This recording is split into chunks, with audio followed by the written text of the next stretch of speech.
Bonjour à tous, aujourd'hui nous souhaitions vous proposer, l'équipe de spécialistes techniques, donc Olivier Bell, Julien Drouet et moi-même, Alexandre Mialache, une session autour de notre solution cloud de collaboration et gestion de données qui s'appelle BIM 360 Docs. Nous l'avons présentée à BIM World le 30 mars dernier. Au cours de l'agenda, nous avions prévu donc bien sûr de vous montrer, de faire une introduction à BIM 360 Docs, ainsi que quelques exemples concrets de workflow pour que vous puissiez mieux appréhender la solution, et bien sûr une séance questions-réponses qui a eu lieu lors du salon.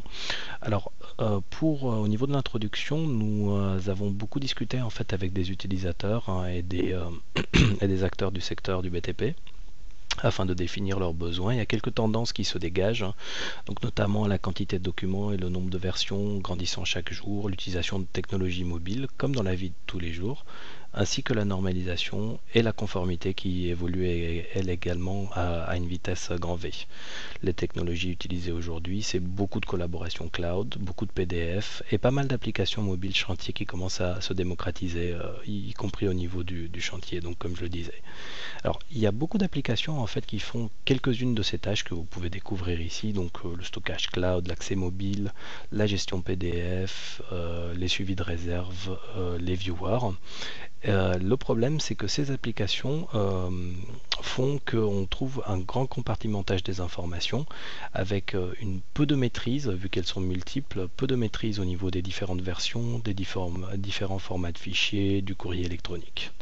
Et bien évidemment, des incertitudes par rapport aux versions qui sont à jour, avec beaucoup de temps passé en fait à chercher toujours la version la plus à jour. Donc nous vous proposons ici donc notre solution BIM 360 Docs, qui est une solution de collaboration et de partage et de gestion de données cloud, qui va vous permettre de donner accès à tout le monde en fait à tous les fichiers, donc de publier certains fichiers, que ce soit du document Office ou des modèles, de les partager de manière sécurisée, et ainsi que de les visualiser sur mobile. Alors, cette solution est conçue pour les équipes de projet de construction et on va couvrir toutes les phases que vous voyez, donc du ProDCE jusqu'à la limite à la livraison et à la mise en service, toutes les phases d'une opération de construction. Comme vous pouvez le voir ici, nous allons attaquer la deuxième partie sur les workflows, donc en vous donnant quelques exemples simples de workflows combinant toutes nos solutions, donc et en connectant surtout la partie conception au niveau des bureaux, donc avec des personnes comme les architectes, les ingénieurs qui travaillent sur Revit, mais également sur la droite, comme vous le voyez, la partie chantier, où on va utiliser d'autres types de solutions, donc une sorte de mélange entre les solutions desktop pour la coordination, comme Navisworks, donc typique pour la phase de coordination ici, ainsi que un accès pour les sous-traitants, donc en exécution. Nous proposons donc une solution cloud hébergée sur les serveurs d'Autodesk, orientée projet, qui va centraliser les différentes données. Comme vous voyez, la partie de gauche et la partie de droite ont des accès avec une sécurisation totale, puisque on va donner des droits d'accès spécifiques en fait aux différents intervenants. Avec également, nous allons vous illustrer ça, des historiques de versions, comme ça on saura toujours quelle est la dernière version à jour et remonter dans l'historique des versions, ainsi que des attributs personnalisables, des sortes de métadonnées en fait sur les différents documents partagés. Alors dans un premier temps, parlons donc du premier aspect autour de cette solution de collaboration et de gestion de données, c'est la création même du projet qui va être faite par un profil de type BIM Manager ou responsable et qui va permettre de manière assez simple, via une interface commune à tous les produits de la gamme BIM 360, de créer un projet et de spécifier ces différentes caractéristiques. Nom de projet, le budget, bien évidemment le lieu, et puis nous pourrons activer les différents services. Donc ici nous allons activer le service BIM 360 Docs en assignant bien sûr un administrateur. Et puis via cette même interface, on va avoir accès à des tableaux de bord et du suivi de projet, donc plutôt destiné à un public d'administrateurs.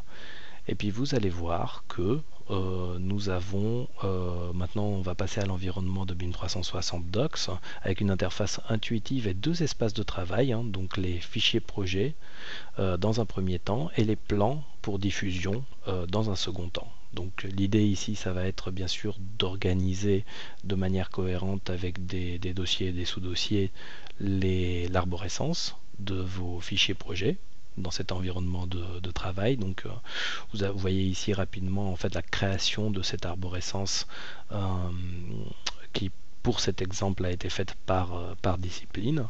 Et puis bien évidemment on va pouvoir définir des attributs spécifiques pour pouvoir suivre et gérer les différents documents et les différents modèles qu'on va pouvoir déposer sur cette plateforme, qui, pour la petite remarque, existe également en français, bien sûr.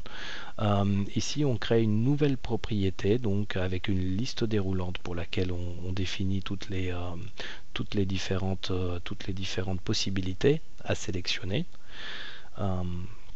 Et puis, nous parlions tout à l'heure de la deuxième caractéristique, ce sont les droits d'accès. Vous allez pouvoir voir ici déjà comment on ajoute des utilisateurs et des entreprises, toujours encore une fois sur cette interface d'administration. On va pouvoir utiliser définir les différentes entreprises impliquées dans une affaire, hein, dans un projet de construction. On va pouvoir bien évidemment, parallèlement à ces entreprises, définir les différents utilisateurs et les assigner éventuellement à une entreprise spécifique. Vous voyez, donc ça c'est dans une seconde étape via cette interface d'administration de BIM 360. Et puis on peut également, on sait très bien que les invitations peuvent être assez complexes, donc on peut par exemple à partir d'un fichier Excel inviter de manière globale plusieurs utilisateurs. L'idée également c'est que pour chaque projet, on va pouvoir lier donc soit des membres utilisateurs, soit des profils, des groupes, soit sinon des entreprises qu'on va pouvoir inviter assez facilement et rapidement. La définition des droits d'accès est en fonction soit du rôle de l'entreprise ou du groupe duquel on fait partie, hein, et ça se passe extrêmement simplement. Donc vous avez vu ici la définition de droit d'accès par utilisateur, ici ça se passe par entreprise. Et bien sûr, on va avoir également des créations de droits d'accès par groupe d'utilisateurs qui facilitent un import plus rapide ou en tout cas une mise en place plus rapide. Côté coordination maintenant, hein, pour coller un petit peu à notre exemple qui est beaucoup plus concret, on a ici la partie les utilisateurs design hein, qui travaillaient sur Revit, qui vont monter le modèle Navisworks, hein, le travail du BIM manager en général ou du coordinateur BIM. Qui va ici donc exporter les différents modèles de conception, les modèles de conception Revit et charger un modèle de coordination Navisworks directement sur la plateforme, hein, dans la partie architecture comme vous le voyez ici dans l'arborescence que nous avions créé tout à l'heure. On va pouvoir visualiser ces différents modèles en ligne, hein, donc pour pouvoir donner accès à un public n'ayant pas forcément des outils comme Navisworks ou Revit à la visualisation des modèles ainsi que leurs propriétés, voire même des hyperliens. On avait ici une partie PDF ajoutée à un élément. On va pouvoir mettre à jour les différents modèles pour les concepteurs, en l'occurrence ici dans cet exemple les architectes. Donc on va pouvoir créer une nouvelle version et puis on va pouvoir visualiser les modèles architectes ici avant téléchargement éventuel. Donc directement les modèles natifs Revit en l'occurrence. Exactement de la même manière, c'est-à-dire qu'on va avoir la possibilité de filtrer sur les différents éléments du modèle. On va pouvoir également avoir accès, comme vous l'avez vu sur la courte vidéo de tout à l'heure, aux différentes propriétés, mais également aux mises en page. Également aux mises en page qui proviennent du fichier natif Revit, hein, je le rappelle, où on va pouvoir même avoir une information de surface de pièces, par exemple, si elles ont été paramétrées dans le logiciel de conception Revit. L'idée c'est que ici on va faire la synthèse avec Navisworks comme vous le voyez en téléchargeant les dernières versions mises à disposition. Donc on les télécharge à partir de la plateforme en local et on va faire de la vérification, de la planification, du métrain, du clash, de la détection de clash ou d'interférence comme vous préférez, via l'outil Navisworks. Donc là vous voyez un exemple de clash par exemple. Et puis on va, une fois le modèle coordonné et synchronisé avec Navisworks, on va pouvoir mettre à disposition la dernière version. On peut vérifier l'activité des autres participants pour pouvoir voir ce qui s'y est passé. Donc bien sûr, il faut qu'on en ait le droit en tant qu'administrateur projet. Et puis les autres participants peuvent bien sûr utiliser le modèle coordonné, le modèle Navisworks qu'on leur a mis à disposition pour l'importer dans pour importer les différents changements dans le modèle de conception. Ici, nous allons pouvoir voir donc également un accès à l'historique des versions et aux attributs personnalisables. Donc dans un premier temps, on va s'intéresser à l'historique des versions. On a chargé 3 versions différentes de cette station de métro et on peut parfaitement demander à télécharger une version antérieure pour X raisons, parce qu'on souhaite savoir connaître l'état dans laquelle elle va être, et puis modifier les différents attributs. Comme vous avez vu, on a approuvé des plans via l'interface de BIM 360 Docs. Donc à titre de résumé, ici on va partager des plans soit PDF soit Revit avec l'équipe d'exécution sur chantier, donc les sous-traitants là typiquement, en utilisant donc des répertoires qui sont spécifiques, un répertoire qui s'appelle plan, dans lequel d'ailleurs on va pouvoir également créer une arborescence avec des dossiers et des sous-dossiers, ce qui est très important. On peut ajouter des attributs spécifiques à certains documents, comme par exemple qui est le dessinateur ou qui est le dessinateur en général. Et puis on va pouvoir bien sûr donc charger des fichiers, charger des documents PDF ou des fichiers Revit, avec des outils de reconnaissance automatique du cartouche qu'on va pouvoir mettre en place. Donc là c'est le paramétrage de la reconnaissance automatique du cartouche, où il va falloir qu'on désigne, on va pouvoir désigner certaines zones très facilement et rapidement, et grâce à de la reconnaissance automatique de caractères, la plateforme va pouvoir non seulement reconnaître les caractères, mais aussi à partir de ces caractères alimenter les différents attributs personnalisés que l'on vous a montré il y a quelques minutes. Alors une fois les différents modèles, donc soit PDF soit Revit, chargés ici, on vous propose une phase de révision, c'est-à-dire une vérification que la reconnaissance automatique a bien fonctionné selon ce que vous souhaitiez. Et on va donc bien sûr avoir pour résultat la publication de quelques feuilles, soit en provenance de carnet de plan PDF, soit d'un fichier Revit natif, feuilles sur lesquelles on a également attaché les différentes métadonnées extraites du cartouche.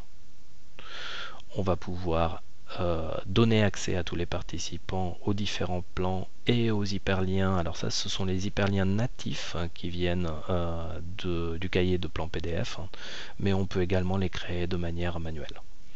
Et maintenant, on va également pouvoir partager un modèle Revit, comme je vous le disais. Donc, un modèle Revit en fait qui va être séparé en vue et en plan, en mise en page. Donc là, ça va être assez intéressant parce que finalement, chaque mise en page d'un même modèle Revit, donc bien qu'il ait une source unique, le même modèle Revit va pouvoir vivre sa vie en termes de cycle de vie. Donc chaque feuille va pouvoir avoir ses propres attributs, avoir ses propres valideurs, etc. Alors on voit ici donc que sur ces différents documents, on va pouvoir bien évidemment utiliser des outils d'annotation, donc d'annotation de dessin et de texte, que vous pouvez voir assez simplement là, mais également des outils de nuage de révision. Et on va pouvoir donc les ajouter assez simplement et avoir un aperçu immédiat de tous les commentaires et annotations. Vous le verrez plus tard, même sur la partie mobile on pourra les voir bien sûr. Donc vous avez ici plusieurs commentaires qui vont pouvoir être visibles. Et bien sûr, les hyperliens apportent un niveau supplémentaire d'information en fait, puisque on peut lier un document fabricant par exemple, qui sont d'ailleurs pour la transition ici également disponibles sur les plateformes mobiles comme l'iPad ou les applications Android. Qu'on va pouvoir voir et qu'on va pouvoir consulter. Donc c'est différent, non seulement les documents et les commentaires ou les nuages de révision, mais les hyperliens également. Alors pour le suivi des projets, on va pouvoir avoir les membres du projet qui vont pouvoir mettre à jour les différents documents. Donc ils pourront charger ici une nouvelle version du document, dans cet exemple du PDF, mais ça pourrait être du Revit également.